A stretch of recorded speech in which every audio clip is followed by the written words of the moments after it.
ายดีเนาะท่านผู้ชมทุกท่านพบกับข้าพเจ้าอีกครั้งเนาะอากงในช่องอากง Channel นี้เนาะอยากจะมาเทียบต่อจากการฝาก Bitcoin เข้าไปแลกเปลี่ยนใน WebAC Bitcoin นี้เนาะซึ่งว่าขั้นตอนการสมัครแล้วก็การยืนยันตัวตนการพ่วงบัญชีเนาะข้าพเจ้าก็ได้เฮ็ดไปแล้วเนาะในวิดีโอก่อนเนาะวันนี้เราจะมาฝาก Bitcoin เข้าไปเพื่อจะเป็นเงินกีบเอาเนาะสำหรับผู้ที่เข้ามาใหม่ยังบ่ได้เบิ่งวิธีสมัครแม่นยังก็สามารถเข้ามาเบิ่งได้เลยเนาะในช่องข้าพเจ้านี้เนาะซึ่งเขียนคำว่าอากงนี่เนาะใส่เข้าไปแล้วก็จะขึ้นมาเนาะจะมีขั้นตอนที่กับ1ที่2เนาะที่1ก็คือเอาสมัครเนาะขั้นตอนที่2ก็คือการยืนยันตัวตนนี่เนาะขั้นตอนที่3ก็แม่นการพ่วงบัญชีเนาะซึ่งว่าเข้าไปเบิ่งก็ได้เนาะข้าพเจ้าเฮ็ดเป็นตอนให้อยู่แล้วเนาะแบบนี้นี่เนาะอันนี้ขั้นตอนที่1นี่เนาะเห็นบ่อันนี้ขั้นตอนที่2เนาะขั้นตอนที่1แม่นการสมัครกระเป๋าเนาะการสมัครเป็นสมาชิกนั่นแหละเนาะแล้วก็ไปยืนยันตัวตนผ่านใส่บัตรประจำตัวใส่หรือว่าใส่พาสปอร์ตใบขับขี่หยังก็ได้เนาะตามเพิ่นให้เนาะแล้วขั้นตอนที่3เป็นการพ่วงบัญชีธนาคารเนาะพอพ่วงแล้วบัดนี้ฮอดขั้นตอนที่ว่าเราจะฝากเงินเข้าเนาะเงินดิจิทัลนั่นน่ะเนาะฝาก Bitcoin เข้าไปนั่นเนาะวันนี้ข้าพเจ้าจะมานำเสนอวิธีการฝาก Bitcoin เข้าไปเนาะหลังจากเราล็อกอินเข้าหรือว่าเข้ามาในระบบของ AC Bitcoin แล้วเนาะ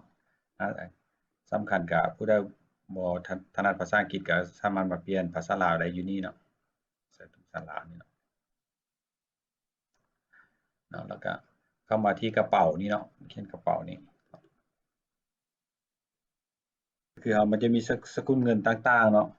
สกุลเงินที่ว่า BTC นี่มัน Bitcoin เนาะ Ethereum เนาะ ETH นี่เนาะ LAK แม่นลาวกีบเนาะ Litecoin มันหยังก็ว่าไปเนาะแต่ว่ามื้อนี้เราจะมา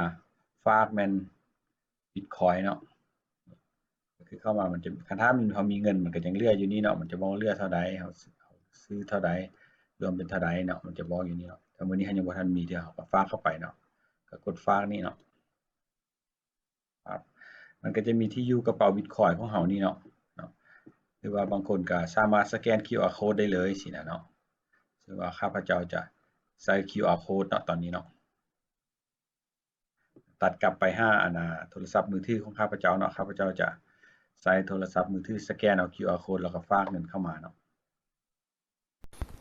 แล้วก็ตัดเข้ามาหากระเป๋า Bitcoin ของข้าพเจ้าในมือถือเนาะซึ่งเหลืออยู่นี่ได้ประมาณ$4เนาะเราจะฝากเข้าไปเบิ่งเนาะก็คือข้าพเจ้าจะฝากเข้าไปกดเซ็นนี้เนาะจากสแกน QR Code เนาะก็ฝากเข้าไป$ได้บ่$นี่พออยู่บ่เนาะแล้วก็กดเซ็นเนาะก็ใส่พาสเวิร์ดเนาะอันนี้ข้าพเจ้าขอหยุดวิดีโอไว้นิดนึงก่อนแล้วก็กลับมาเนาะใส่พาสเวิร์ดแล้วก็กดคอนเฟิร์มนี่เนาะเรียบร้อยแล้วเนาะเห็นบ่สังเกตว่ามันจะส่งไปให้เรานี่เนาะตัวนี้เนาะก็มีแต่รอมันเข้าอยู่กระเป๋า Bitcoin พุ่นเนาะของWebAC Bitcoin เนาะแล้วข้าพเจ้าจะกลับมาอีกบ้านนึงเนาะเราตัดกลับมาเนาะข้าพเจ้ามารีเฟรชทางหน้านี่เนาะก็เห็นมันเข้ามาเรียบร้อยเนาะเห็นบ่เมื่อกี้เป็น0อยู่เนาะนี่ก็เข้ามาเรียบร้อยก็เป็นอันว่าการฝาก Bitcoin ของเรามันสำเร็จเรียบร้อยแล้วเนาะมีแต่ว่าขั้นตอนต่อไปก็จะมีในตอนที่5เนาะก็จะได้เฮ็ดขั้นตอนการแลกเปลี่ยนจากเงิน Bitcoin ไปเป็นเงินกีบเนาะซึ่งสามารถติดตามได้เลยเนาะแล้วก็ขอบใจเนาะสำหรับผู้ที่กดไลค์กดแชร์แล้วก็กด Subscribe แล้วก็กดแจ้งเตือนไว้เนาะขอบใจ